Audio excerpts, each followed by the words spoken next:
talking about internet basics. Before I get started, I just would like to share with you a little bit of my history about computers and the internet. I'm a little older than probably just about everybody that's watching this. I I learned how to program on mainframes back in 1969, and I was taught basic the basic programming language, which is called the Beginner's All-Purpose Symbolic Instruction Code, which was created by John Kemeny and Thomas Kurtz at Dartmouth College, where I went to college. And that's how I got introduced into computers, because we were all required to learn basic programming, because Kemeny and Kurtz knew that the computer revolution was coming. But it was really primitive at the time. We input data through hollerith cards, punch cards, and punch tape. And then we had to run it through a compiler, and then we had to watch and see whether or not our programs worked. And if they didn't work, they crashed. We had to go back through and find what the problems were. The word bug, which is commonly used today when we talk about buggy programs or bugs in a program, came from the fact that if you had a fly or a flea or something, a bug on one of your cards or on your punch tape, it would completely screw up the whole programming. And so the idea of bug came from the idea that squash bugs on the cards just really messed things up. So from there, I went to law school, and this is how primitive things were back in the late 1970s, early 1980s. When I practiced law, there were no fax machines. We were typing on manual electric typewriters. There was no such thing as a word processor. And the most sophisticated device we had in our office was a Xerox copy machine that was really primitive compared to what we have today. So basically, I grew up through this whole computer revolution from the late 1960s through today. And as I was doing the research to go through this with you, I just went back and kept reflecting on my history and how some of the things that we all take for granted today for us 30, 40, 50 years ago was just magic. For example, my first cell phone was in my car. And it's a big, clunky, kludgy device. The first time I ever saw a cell phone was in 1986 in Vail, Colorado, when the Secret Service guys were with former President Gerald Ford, and they had this big shoebox-looking thing they were carrying around. And I didn't know it at the time, but that was one of the very first cell phones that was in existence. And then eventually, I had a little cell phone and a little kind of flip phone, which was just a telephone. That's all it did. And then I had what was known as a PDA, which was called a personal digital assistant, which was one of the first handheld computers. And I kept saying to myself, someday this is all going to be merged together. And sure enough, about 6 or 7 years later, that's exactly what happened. And the smartphone was introduced. So pretty amazing in my lifetime to see the changes in technology. And now, of course, we're in the same place today in 2019 where we were in 1969 when it comes to artificial intelligence and robotics and autonomous cars. We're going to see another major revolution, just like I've experienced in my life. So it's pretty exciting. Anyways, let's get into this. The reason that I put this to talk together is because as we get into internet marketing, I think it's really important that we understand a little bit about the basics of the internet, what it is, how it came to be. Most people, oops, I want to share this. Most people don't know. I'm going to shrink myself down. Whoops, wrong way. Let's try it this way. There we go. Most people, especially and internet marketers, most people really don't know much about the internet. All you know is you've got browsers, you can get on, you can do all kinds of cool stuff. It's amazing how we are connected today, but most people really have not taken the time to go back and think about how is this thing created and how does it really work? So I thought that would be a useful exercise for us to go through this morning. So let's get started. There's my little thingy there. Okay, so how much do you really know about the internet? Other than you can access it, and it's one of the most revolutionary technologies that humans have ever invented. So let's just go through this. What we're going to cover today is how and when the internet was created, which is quite a story. We're going to talk about the important historical milestones in the last 50 years around the internet. We're going to figure out what all those nerdy abbreviations mean. that you see all the time, but you probably said, I don't have no clue what that means. And actually, once you understand it, it makes your knowledge base a little deeper. And we're going to learn what a domain is and learn a little bit about domain names. We're going to talk about URLs, what URLs are. You know what a URL is, but what is it really? And what a hosting service provides and what a content management system is. These are all concepts that you already deal with every day, but you just deal with it as a consumer, not as somebody who has a little bit deeper understanding of how all this works. All right, so let's get into it. So the internet is an electronic computer-based information space. Let me say that again. The internet is an electronic computer-based information space where resources are shared. That's basically what the internet is. And it didn't just all of a sudden spring into being. It took decades and decades of work. So we'll just go through the history of it a little bit.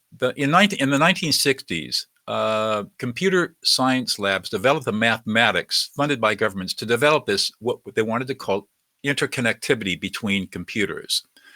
And this was something that was of great interest to people. But the problem, there were a lot of physical and mathematical problems in trying to figure out how to deal with this. The biggest problem was that when you're sending data across dirty telephone lines, you had a lot of the signal to noise ratio was really weak. That means that the actual data that you were sending versus all the static on the line interfered with the transmission of the data across the lines. And you don't know it because we all have digital lines today, but in those days when we had telephone service, it was really scratchy and noisy and sometimes really difficult to hear people, especially on long distance calls. So one of the first things that computer scientists had to figure out is, I'm turning this off.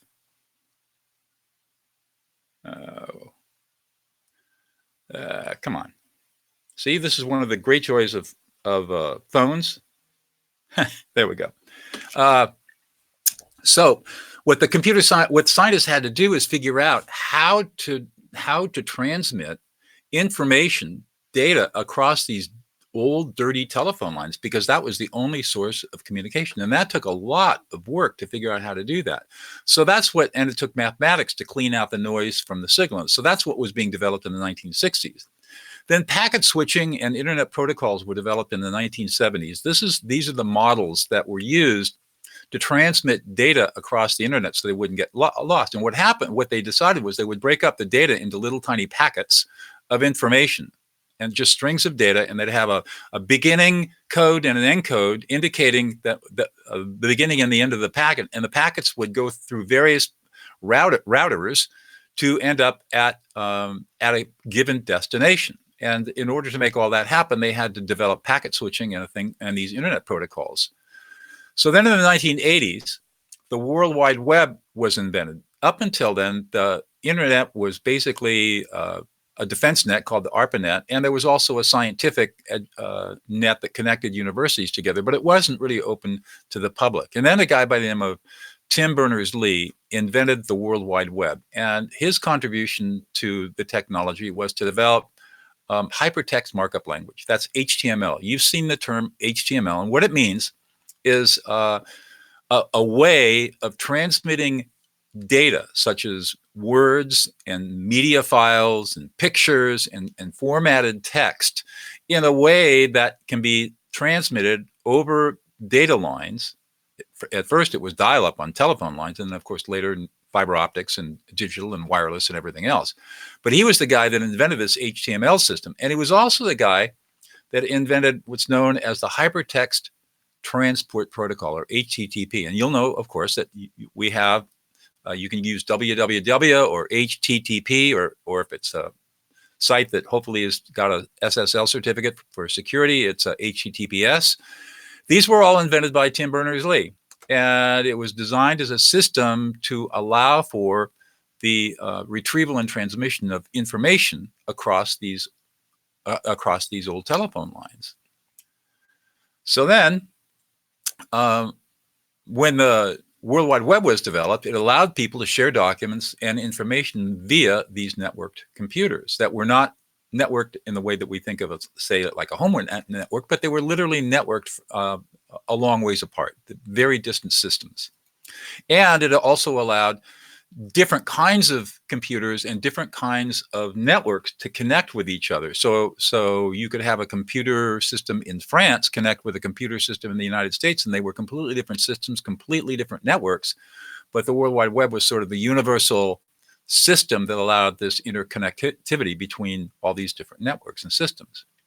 And then in 1989 and 1990, the first internet service providers were created. And you'll hear the term ISP, that's Internet Service Provider. I think I remember the very first service provider I used was AOL, America Online, dial-up. We had the very first email service.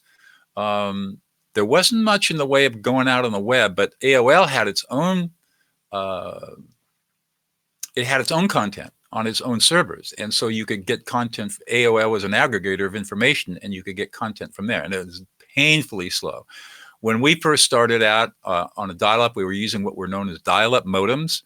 They were analog devices that took the digital signal from your computer, turned it into an analog sound, and then transmitted that sound over the phone lines. And then another modem would pick it up, retranslated it into a digital signal, and that's how it worked. And they measured speed and bandwidth by baud, B-A-U-D, and we started out at 1200 baud, really, really slow by comparison to today's standards. You could do that's basically 1200 bits a second.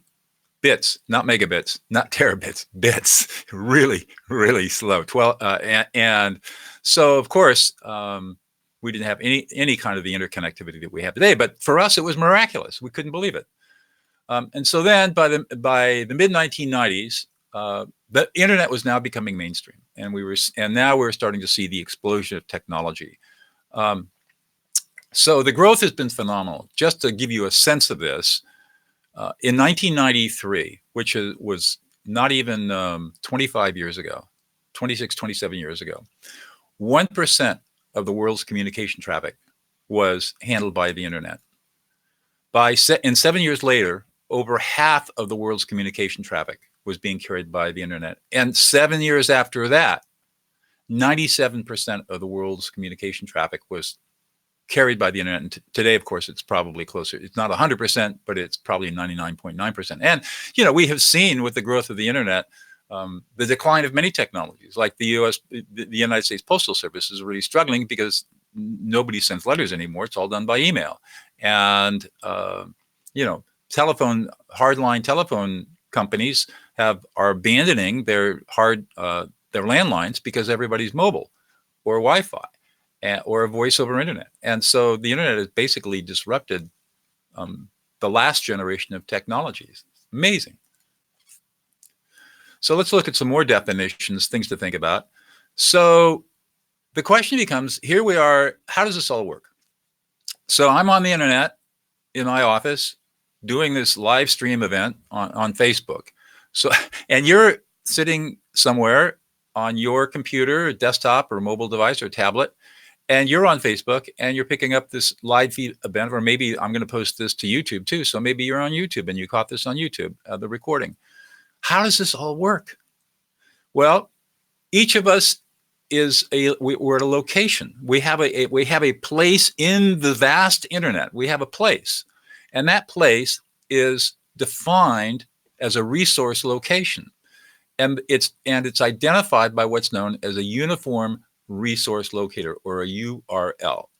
That URL are linked together through hypertext links. So, and you know what a hypertext link, you do this all the time when you link people up and you want to send them to a document or to another website or another place like that. So all the linking is done through these hypertext links that tells the network where to go, where to look for stuff.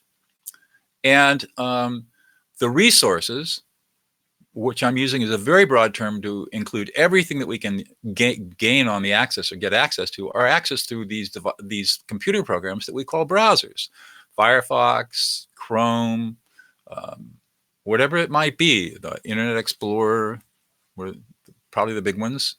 And These are the browsers that are programs that operate on our computers that will connect to the internet, and then they have the capacity to go out and find stuff and bring it back to us. And some kinds of computers can actually host information. Those are called servers, dedicated servers, and they can actually host the information where you can go out and grab information. And so you'll hear about hosting. We'll talk about ISP, internet service providers, and hosting services in just a few minutes.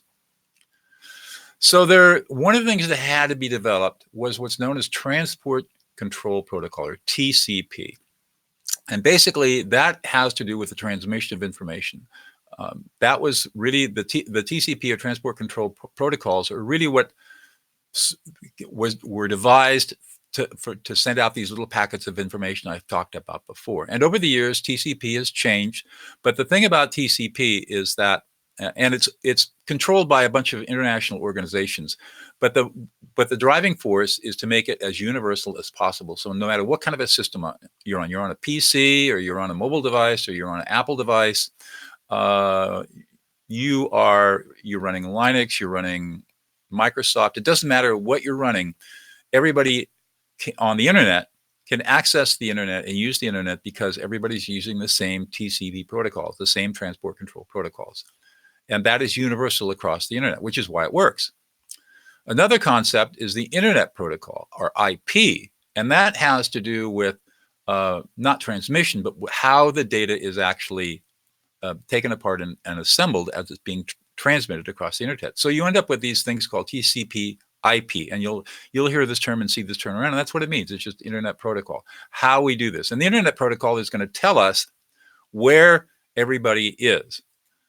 So we have had these for a long time. We've had what's known as Internet Protocol version 4, which was a 32-bit address. And you had to have an address in order to get located on the internet. And there were these huge databases that cross-reference all these addresses. Well, when IP version 4 was created, it allowed for 4.2 trillion addresses, and the developers that created all this stuff thought, well, 4.2 trillion addresses, that's going to take years, decades to use. Actually, it took less than 10 years. The last IP4 address was assigned in January 2011, and that led to the development of IP6. But first of all, let me show you what IP4 looks like. Now, you've probably seen an IP address before. You've heard of it. You've seen it. It's this set of 4 numbers. And if you look at this, you'll see that I'll bring my pointer up so you can see. So you can see these are bits of data. And you can see we got 8 bits, 8 bits, 8 bits, and 8 bits, 32 bits total, 4 bytes, because 1 byte equals 8 bits. And this constitutes a number which tells the system on the internet where we're located. So for example, I have an IP address for my computer on the internet right now, and I am sending this stream to Facebook, who is reading my IP address. And you are logged into Facebook or YouTube, and you are accessing the IP addresses for this stream. So this is how it all worked. And so we have these numbers out there, and the IP address is like a street address. It tells the internet who we are and where we are and how we can be found. So obviously, 4.2 trillion addresses was not enough. So IP version 6 was developed, and this went to a 128-bit address, which is quite a bit more, and obviously has led to the creation of quadrillions of addresses. In fact, if we're going to be precise, it's 2 to the 128th power, a lot of addresses. And it's still being implemented, and it'll take decades to completely implement IP version 6. This time the developers hope that it's going to last a little longer than 10 years. So that's really what an IP address is and how it all works. And it's the difference between IP version 4 and IP version 6. All right. Another thing that we should know about is ICANN. It's the Internet Corporation for Assigned Names and Numbers. So the way this ICANN, it's called ICANN, International Organization. So we have these resource locators, uniform resource locators, or URLs. We have these numbers that are our addresses. And the other thing that we have is we have to have domain names. So the international organization that oversees all of this is ICANN. And basically it controls the Internet Protocol's address space, the IPs, and the domain name system.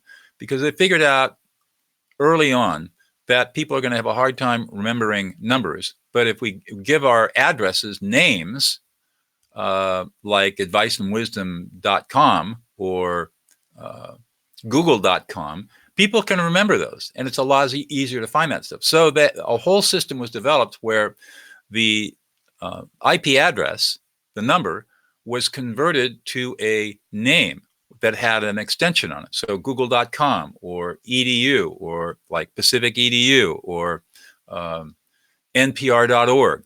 So in the beginning, of course, there were just a limited number of extensions. Today, there are hundreds of extensions because of the advent of IP version 6. And that's why we have so many more extensions than we had even 4 or 5 years ago. ICANN is the organization that controls all of this and makes sure that it happens in an orderly way and systematic and is stays stable around the world, so that no matter what kind of a system you're on, you still have access to this stuff. So what's the difference between a domain and a domain name? Kind of an important thing to know. So the domain is the IP address. That's that, for example, if you have an IP4 domain address, you'd have that those numbers based on the 32-bit system. And that's your IP address. And that basically tells the internet and all the servers and indexes on the internet where you are and who you are and where you can be found.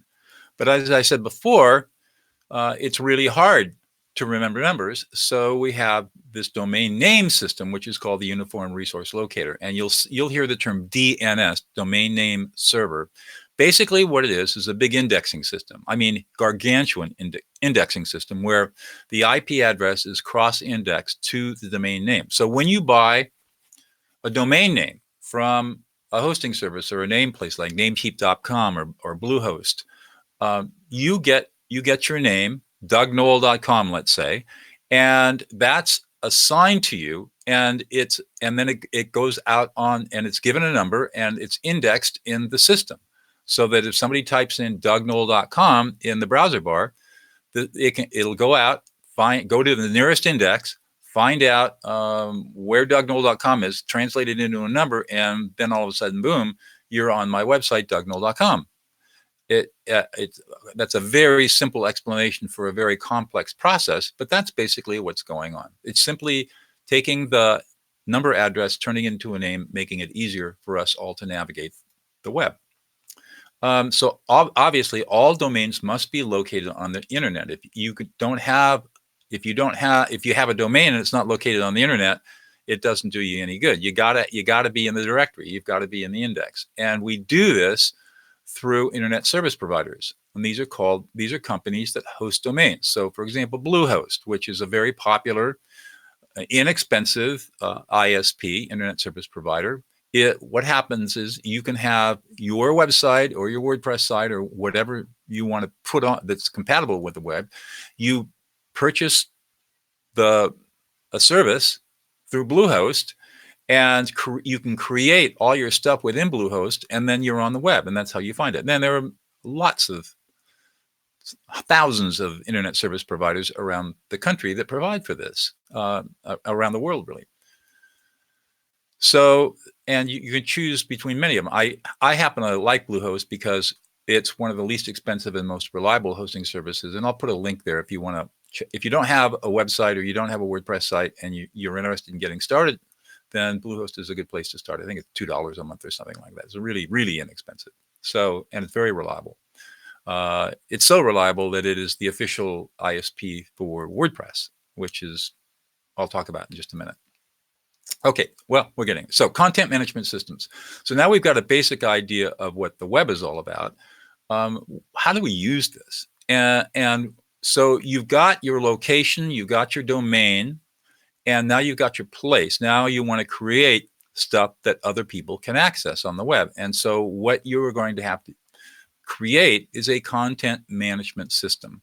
In other words, how do you put information out on the web that's accessible to other people, and most importantly, accessible to other browsers so they can find you? There didn't used to be much. If you had, back in the old days, I mean really old days with AOL, you could create your own little space in AOL, which would host your space for you. This is long before everybody started learning about HTML and all that stuff. And because it just wasn't, I mean, you had to be really techie in those days to do that kind of stuff. But today, content management systems proliferate. So for example, you can create a hypertext markup language website. This is just a regular website. We're using HTML5, version 5, to create the content on your website. And most large websites, big commercial operations, have people who are versed in HTML coding, and they create their code. And there are many software applications. Dreamweaver probably is the most popular of them, an Adobe product, that allows you to create HTML pages and sort of codes for you in a visual drop. It used to be that we had to code each line using HTML and CS, what's known as cascading style system, CSS. And it was painfully slow, and you get these weird results. And so you'd have to go back and, like the fly on the Hollerith card, you have to go back and figure out where your mistakes were. And in the beginning, it was really painful. Today, it's a lot easier to do HTML. And most people don't mess with it because so many of the programs and applications out there have their own visual editors that do all the background coding for you. All you have to do is create what you want, and away you go.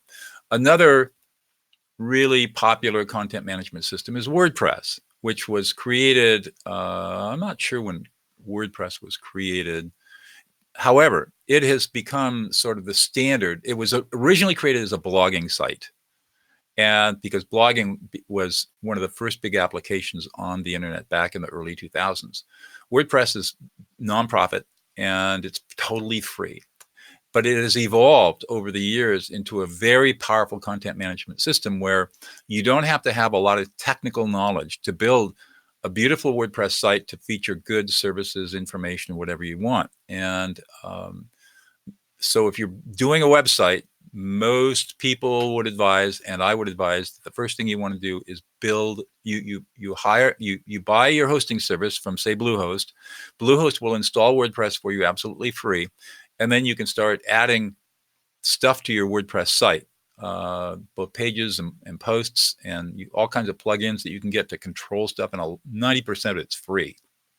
So it's really popular and really powerful.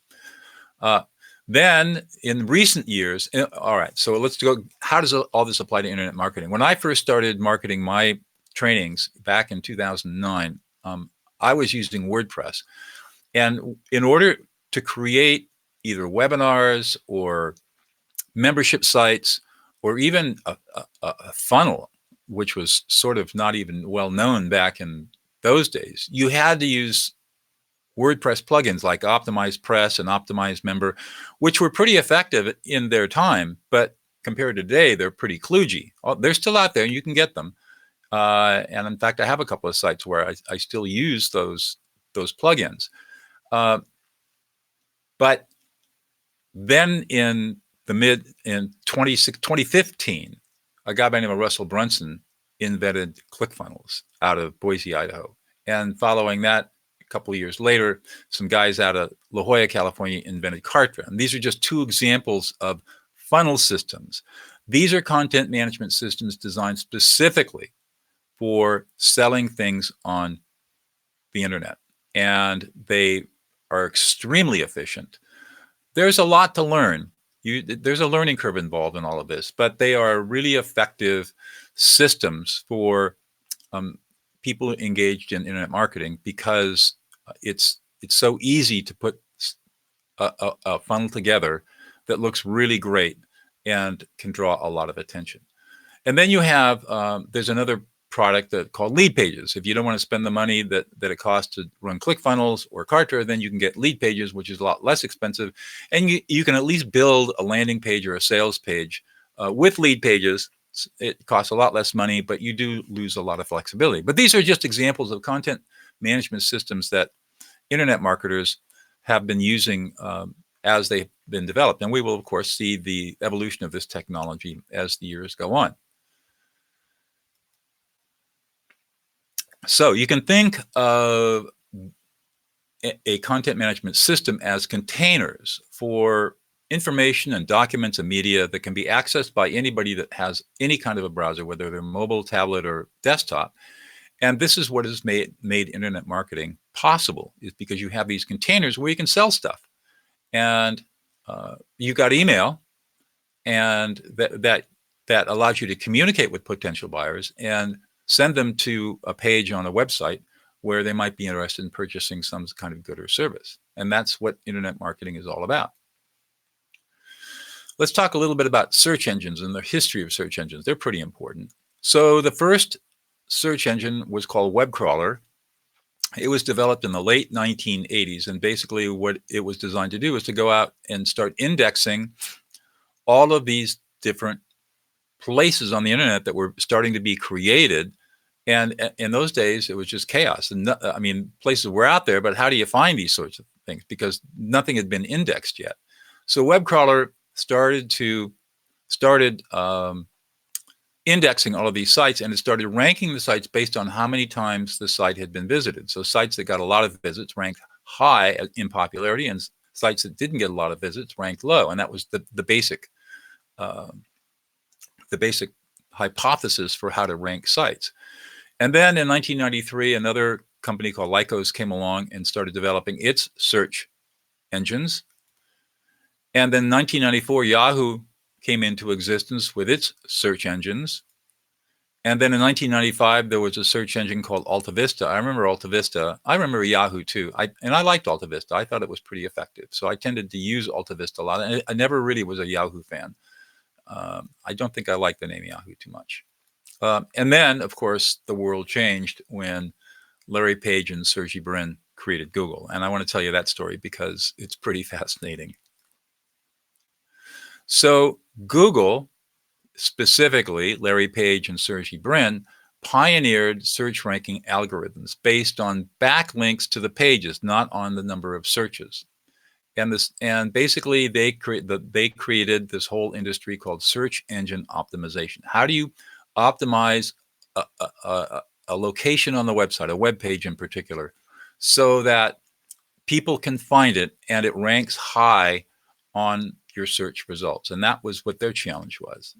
And this has led to a whole new industry in the last 10 years called organic versus paid search. Organic search is when you just put your search term, your keyword search term or phrase in the search box, and what pops up are the rankings. But you'll also notice that there are ads at the top of the page, especially if you're using Google. I mean, all the search engines do this because that's how they make their money. That's called paid search, and people they bid against each other for that keyword phrase that you just typed in and to be placed in the top 10 of the page. And there are some keywords that are extreme, where the bidding is fierce and the cost is very, very expensive. But to internet marketers, it's worth it because they are making enough money when people click on the ad that it's worth it to them to pay, say, $2, $3, $4, $5, $10, $15 a click, because their conversions are such that they can make money at it.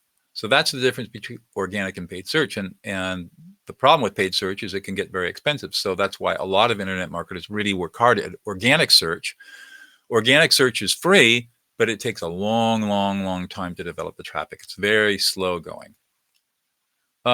Then we had the creation of social networks. I thought I had the Google history in there. Oh, well, we'll come back to that. So let me talk about Facebook as the behemoth social network. This was started in 2004 at Harvard by Mark Zuckerman. And he had, in Harvard in those days, for freshmen, they had what was known as the Facebook.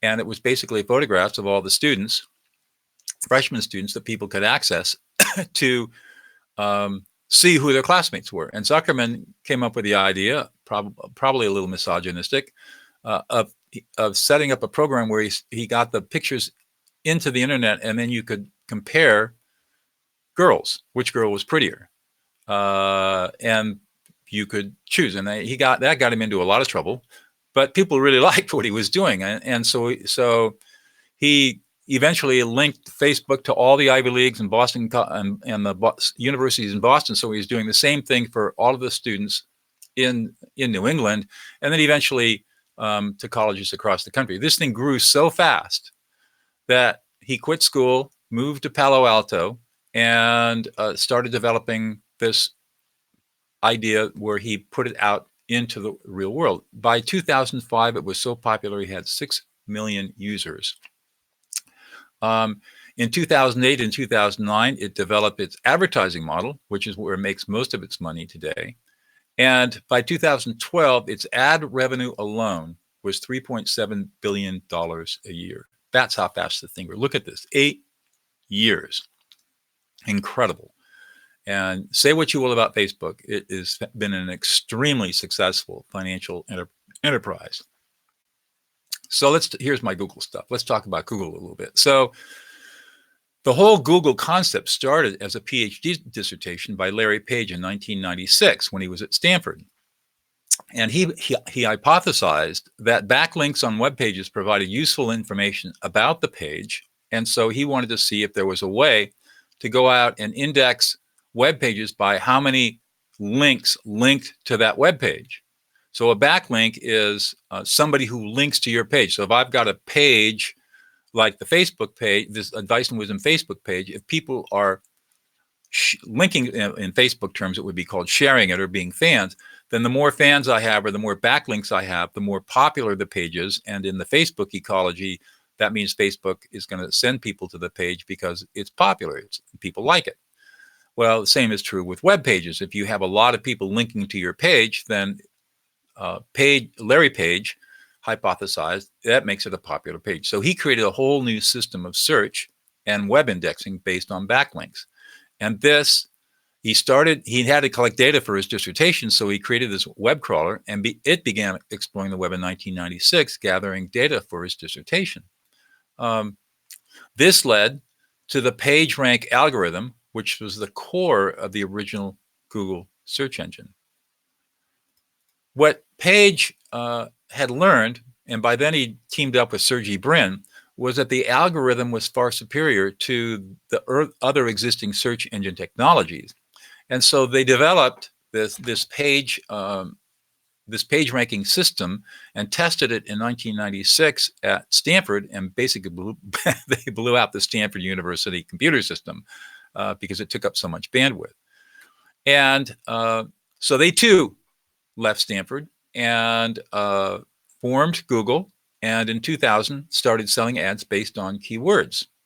And there was a big lawsuit over that because other people had developed that technology. And I mean, it's probably not as bad now as it was then, but in those days it was law west of the Pecos, and people were learning, and all these technologies were being developed, and patents were being filed. And so huge lawsuits involving billions of dollars being filed over patent infringement and IP, intellectual property disputes. Crazy how people were sorting all this out. The lawyers made a lot of money. Anyways, after Google started selling its ads based on keywords, the rest is history. If you think about it, Google has only been out there really for less than 20 years.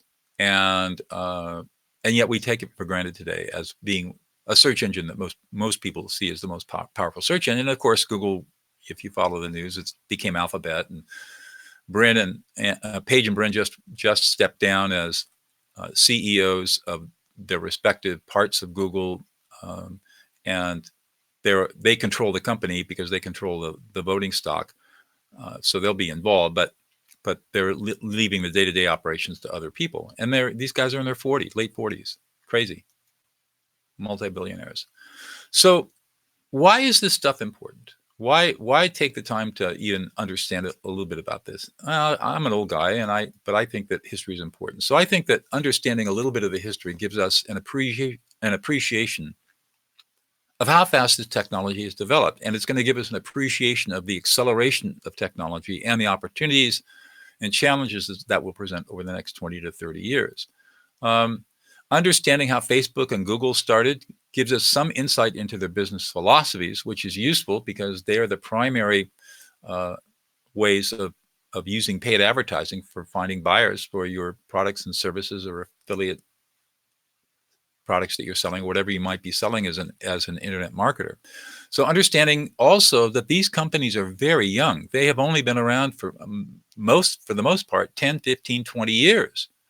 And yet they dominate their sectors. And so we can take a look at all of this in the long term, from a longer term perspective, and say that, if you're getting into internet marketing, you're still in at the very beginning of what this is all about. And that if you take a longer perspective, say take a 5-year perspective rather than a 1-month perspective, you will see changes and opportunities much more clearly than you would be if you're just kind of going day to day and trying to make a buck right now. So that's why I think this is important. It gives us a perspective that the time frame in this industry is very short, and we've got to be looking at a couple of years out in front of us, 5, 6, 7, 8, 9, 10 years, rather than just a couple of months.